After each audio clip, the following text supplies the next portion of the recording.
नमस्कार, मैं संजय भाटिया हूं और आप देख रहे हैं लोकमत हरियाणा। प्रधानमंत्री नरेंद्र मोदी के केंद्र में 11 साल पूरे होने के पश्चात भारतीय जनता पार्टी विकसित भारत का अमृतकाल, सेवा, सुशासन, गरीब कल्याण के 11 साल नामक पखवाड़ा मना रही है। इसी कड़ी को आगे बढ़ाते हुए आज भारतीय जनता पार्टी के राष्ट्रीय सचिव ओम प्रकाश धनखड़ ने प्रेस वार्ता की, पत्रकारों के सवालों के भी जवाब दिए और भारतीय जनता पार्टी के आगामी कार्यक्रमों के बारे में भी जानकारी दी। इस मौके पर उनके साथ झज्जर विधानसभा से भारतीय जनता पार्टी के प्रत्याशी रहे कप्तान बिरधाना, बेरी विधानसभा सीट से भारतीय जनता पार्टी के प्रत्याशी रहे संजय कबलाना, बहादुरगढ़ से भारतीय जनता पार्टी के प्रत्याशी रहे दिनेश कौशिक, जिला अध्यक्ष विकास वाल्मीकि, वरिष्ठ नेता आनंद सागर और वरिष्ठ नेता मनीष बंसल भी मौजूद रहे। तो आइए देखते हैं ओम प्रकाश धनखड़, जो कि भारतीय जनता पार्टी के राष्ट्रीय सचिव हैं, वो क्या कह रहे हैं। तो इसका टीम वर्क क्या होगा पार्टी तक? देखिए, हर बूथ से सूची लेकर पहले तो यहाँ से डिपार्टमेंट से सूची ले रहे हैं और उसको कंफर्म करके, क्योंकि उसकी सहमति के साथ ही उसको लेकर पहुँचा सकते हैं। उसका वो जो आजकल डिजिटली सब हो गया है, पिन वगैरह, तो पहले ये है कि यहाँ से गांव अनुसार, बूथ अनुसार सूची लेंगे। जो हर बूथ पर हमारी इकाई है वो जाके निवेदन करेगी कि भैया आपका ऐसे ऐसे जो है वो कार्ड बना हुआ है और आपको लेकर हम पहुंचाने वाले हैं। तो वो उससे प्रोसेस्ड होकर उसको पहुंचाएंगे। क्योंकि मुझे खुद एक झटका लगा इस बात में। हमारी एक मेरी कजन सिस्टर बहादुरगढ़ में रहती है, तो वो हमारे बहनोई बीमार हो गए थे, किसी अच्छे अस्पताल में थे बहादुरगढ़ के। तो उसने कहा भाई बिल बहुत आ रहा है, बात करो। तो मैंने पूछा उम्र कितनी है बहनोई साहब की, तो वो 70 से ऊपर थी। तो मैंने कहा इनका आयुष्मान कार्ड नहीं बना हुआ। तो बोले हमारे पास तो नहीं है। मैंने सीएमओ को पूछा, उन्होंने 10 मिनट में ही मुझे आयुष्मान कार्ड की फ़ोटो भेज दी कि बना तो हुआ है लेकिन हमारे पास है। तो फिर हम उसको लेके और वहाँ पहुँचा के आए। जो एक इतना बड़ा बर्डन बना हुआ था लाखों रुपये देने का, और वो थोड़ी सी देर में उतर गया कार्ड से प्रोसेस। बहुत बड़ी सहायता है, मतलब छोटी सहायता नहीं है। आप इंडिविजुअली देखिए, जब आपके किसी बुजुर्ग का बिल 3 लाख 4 लाख, और जिस स्थिति में होता है पेशेंट, कई बार ये भी नहीं होता कि भाई हम उसमें से जो है वो आगे कितने दिन और इलाज चलेगा, कहाँ ले जाना पड़ेगा। तो उस सारे में से वो बहुत बड़ी सहायता होती है। तो वो अगर हाथ में आपके पास है, आपके पास में है, तो बहुत बड़ी सहायता होती है। सर, पर्यावरण को लेकर जिस प्रकार से एक पेड़ माँ के नाम लगाया जा रहा है, प्रतिवर्ष करोड़ों लाखों पेड़ जो लगाए जाते हैं, लेकिन सबसे बड़ी बात यह है कि जो पेड़ लगाए जाते हैं उनकी उचित देखभाल न होने के कारण हम यहाँ झज्जर में भी देखते हैं, अन्य जगह भी देखते हैं। तो क्या जो पार्टी के कार्यकर्ता हैं उनको ये आदेश भी दिए जाएंगे कि अगर वो पेड़ लगाते हैं तो उसकी देखभाल भी की जाए, क्योंकि बिना देखभाल के रुड़ जाते हैं। जिस पूरे साल के अंदर 10-20 ही पेड़ होते हैं, लगते लाखों में। आपका सवाल बहुत अच्छा है, लेकिन इसमें से इस लाइन में ही इसका उत्तर है। मैंने भी कहा एक पेड़ माँ के नाम। मैंने जो मेरी माँ के नाम लगाया है, मैं तो पिताजी वाला भी लगाया है और आप भी पिताजी वाला भी लगा सकते हैं। तो एक की बजाय 2 लगाए, तो उसकी रखवाड़ी अब मेरे साथ एक इमोशनल अटैचमेंट हो गया। जो सामान्य सामाजिक वृक्षारोपण है उसकी बजाय इसमें व्यक्तिगत टच वाला वृक्षारोपण है। और जो भी लोग अपनी किसी न किसी जगह पर लगाएगा, मुझे लगता है कि जितना इस अभियान को नीचे ले जाएंगे उतना ही ये जो है और अधिक कामयाब होगा। क्योंकि एक कई बार होता ना कि आपने सामाजिक दृष्टि से 100 पेड़ लगाए कहीं और लगा के चले गए, उसमें से सवाल खड़ा हो जाता है। अगर कोई संरक्षक नहीं है तो उसमें से बहुत सारे पेड़ सर्वाइव नहीं कर पाते। लेकिन अगर आपने इमोशनली अपने बुजुर्गों के साथ इमोशनली अटैच होकर पेड़ लगाया है, तो वो फिर पेड़ कहीं जाने वाला नहीं है, वो निश्चित रूप से संरक्षित होगा।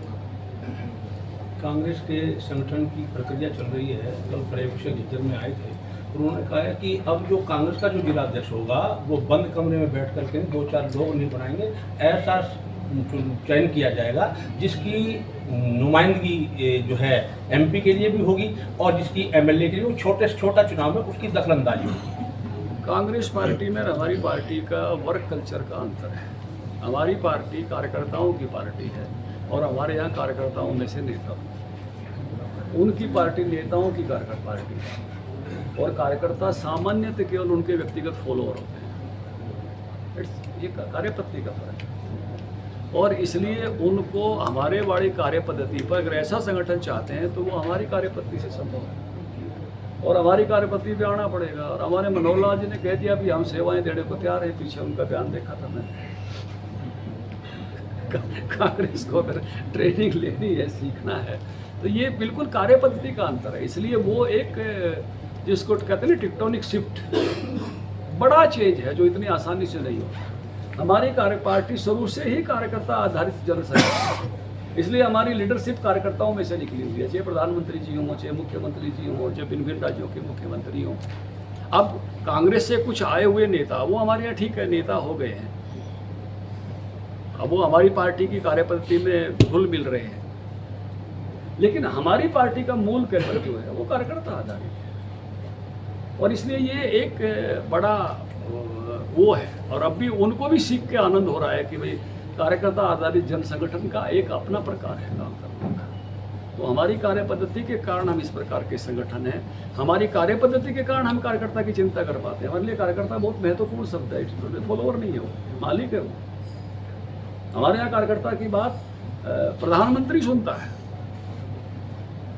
हमारे यहाँ जब प्रधानमंत्री या बड़े नेता आते तो बड़े बड़े लोग लाइन में नहीं खड़े होते। आपको कई बार हैरानी होगी कि इनके साथ भी प्रधानमंत्री जी की फोटो है, इनके साथ भी प्रधानमंत्री जी की फोटो है, इनके साथ भी प्रधानमंत्री जी की फोटो है। देश में मुझे लगता है कि लाखों कार्यकर्ताओं के साथ प्रधानमंत्री जी की फोटो है 1 to 1, क्योंकि प्रधानमंत्री जी जानते हैं कि मेरी पार्टी कार्यकर्ता आधारित जन संगठन है, मैं उसी में से आया हूं। और इसलिए वो वहाँ उसका महत्व है। इसलिए वो जब आते हैं तो पहले से तय होता है कितने कार्यकर्ता रिसीव करने में होंगे, कितने कार्यकर्ता वापस जाएंगे तो भी मिलेंगे, अधिक से अधिक कार्यकर्ताओं को मिल सके। तो ये जो बेसिक का अंतर है, जब तक ये चीज़ें कांग्रेस में ठीक नहीं होंगी, क्योंकि कार्य पद्धति जो बन जाती है। अब उनकी कार्य पद्धति उस प्रकार से डेवलप हुई, उनकी पार्टी ऊपर से चलती रही है एक परिवार के आधार पर, उस परिवार को वो छोड़ ही नहीं सकते। और हमारा संगठन पारिवारिक संगठन है, यानी साथ रहते रहते ऐसे बढ़िया रिश्ते हो जाते हैं जैसे एक परिवार के हों। पारिवारिक संगठन हमारा भी है, लेकिन साथ काम करते करते हम एक दूसरे के सुख दुख के हिस्सेदार हो जाते हैं, घरों में सबके आना जाना हो जाता है। तो हमारा संगठन भी पारिवारिक है, लेकिन हमारा पारिवारिक नीचे है, उनका पारिवारिक ऊपर है। साहब, आपने पार्टी के निष्ठावान कार्यकर्ताओं की बात की, मेहनत की बात की, लेकिन पिछले विधानसभा जो अभी हाल ही में संपन्न हुए विधानसभा चुनाव, तो उसमें झज्जर जिले के कुछ स्थानीय नेता पार्टी को छोड़ करके दूसरे पार्टियों में शामिल हो गए थे और ऐसी सुगबुगाहट है, चर्चाएं हैं कि वो दोबारा से भाजपा में आने के लिए प्रयास करते हैं। तो पार्टी का क्या स्टैंड रहेगा ऐसे नेताओं का? देखिए, जो मौके पर काम नहीं आए फिर वो किस काम का है? पार्टी के प्रति निष्ठा की सबसे बड़ा टेस्ट कौन सा है? वो चुनाव है। तो चुनाव के समय जो पार्टी के साथ नहीं है, ऐसे लोगों पर मुझे लगता है कि पार्टी को विचार करे। सर, क्या आपकी हार झज्जर जिले के लिए दुर्भाग्य मानते हैं आप? क्या आपकी हार से झज्जर में विकास के कार्य प्रभावित नहीं हो रहे हैं? देखिए, हम सबके लिए सौभाग्य की बात यह है कि बीजेपी की सरकार बनी, और बीजेपी की सरकार बनने से हम सब जीते हुए होते तो हक हुकूक से चीज़ें ले आते। अब जीते हुए नहीं है तो बिना हक के भी, भाई अब तो हैं वहाँ से प्रतिनिधि नहीं बने, लेकिन आपको रिप्रेजेंट तो हम ही कर रहे हैं, तो कुछ ना कुछ तो लाने का जो सामर्थ्य है वो लेकर आते हैं। लेकिन एमएलए का, मिनिस्टर का हक ज़्यादा होता है, ये तो हम सबको मालूम है। वो हमेशा साथ होता है, हमेशा उपलब्ध होता है, उपस्थित होता है, डे टू डे फॉलो कर सकता है। जो कार्यकर्ता नहीं बन पाते हैं उनको थोड़ा जाने आने का भी, फिर उस प्रकार से उतने हक से कहने का भी, क्योंकि वो रोजाना की साथ जो संभव बनाता है और जो एक हक भी दिलाता है, I am representative of that constituency, तो वो हक से भी मांगता है। बहुत सारी चीज़ें जब हम यहाँ प्रतिनिधित्व कर रहे थे तो हक से लेकर आए, वो हमको ही दो। यहाँ जो है हॉर्टिकल्चर यूनिवर्सिटी का रीजनल सेंटर, अगर मैं कृषि मंत्री नहीं होता तो हमें कौन देता? जो कृषि मंत्री होता उसको मिलता। हम जो यहाँ पर एक्सीलेंस सेंटर बना पाए वो हमको थोड़ी मिलता, कहीं और जाता। मैं उस कमेटी का चेयरमैन था मंत्री के नाते, जिसने तहसील सब डिवीज़न बनाने हैं, जिले बनाने हैं, तो मैं एक ही झटके में बादली को सब डिवीज़न, तहसील और ब्लॉक सब बना पाया। हक होता है उस समय आपका, तो ये तो है हक उस समय ज़्यादा होता है। तो और उसका अंतर तो स्वाभाविक है। लेकिन सौभाग्य की बात यह है कि बीजेपी की सरकार बनी तो उस नाते से अब भी इस स्थिति में भी जो कुछ हम ले पाते हैं वो सब लेने के लिए लगे रहते हैं। दीपेंद्र हुड्डा प्रेस कॉन्फ्रेंस के माध्यम से ये कह रहे हैं कि हिसार एयरपोर्ट का 8 बार उद्घाटन कर चुके हैं भाजपा। जिस दिन कोई नई चीज़ लाएंगे उस दिन फिर जाएंगे, उसको काहे की तकलीफ है। अब नई फ्लाइट शुरू हुई, मुख्यमंत्री जी आए, अच्छी बात है। कल को और कोई नई फ्लाइट शुरू होगी, वहाँ के मुख्यमंत्री कोई बैठा के लाएंगे, यहाँ से भी बैठ के जाएंगे। उन्होंने तो ऐसे एयरपोर्ट बनाए थे जो खुले ही नहीं, कितनी जगह जगह देखी गई थी। मैम के पास देख लो, वहाँ भादोगढ़ के पास देख लो, कितने एयरपोर्ट बने थे उस समय। आप पत्रकार बताना उनको, जो है सारे हवाई, कहीं भी ज़मीन पर ही नहीं उतरा। या ज़मीन पर चीज़ें उतर रही हैं। अयोध्या की फ़्लाइट चल रही है, चंडीगढ़ की फ़्लाइट चली है, नया उसका जो बड़ा बिल्डिंग बनेगी उसका शिलान्यास हुआ है। तो तकलीफ का एक हो, खुशी मनाओ। हर नई चीज़ आएगी उसका ही उत्सव सेलिब्रेशन करेंगे। सर, आपने मोदी सरकार के 11 साल के कार्यकाल के काम निभाए, लेकिन जो राष्ट्रीय अध्यक्ष है कांग्रेस के मल्लिकार्जुन खड़गे, उनका कहना है कि 11 साल में प्रधानमंत्री मोदी ने 33 गलतियां की है। उन्होंने पहला ऐसा प्रधानमंत्री देखा है जो झूठ बोलता है और युवाओं को ट्रैप करता है, धोखा देता है। देखिए, जब कोई भी दल के मुखिया लोग मर्यादाओं को पार कर जाते हैं तो देश उनको सुनता नहीं है, ठोकता है। कांग्रेस और नशातल की तरफ ले जाने का वो काम कर रहे हैं। जितना ऐसा मर्यादा से बाहर जाकर बोलेंगे देश उनको ठोकेगा।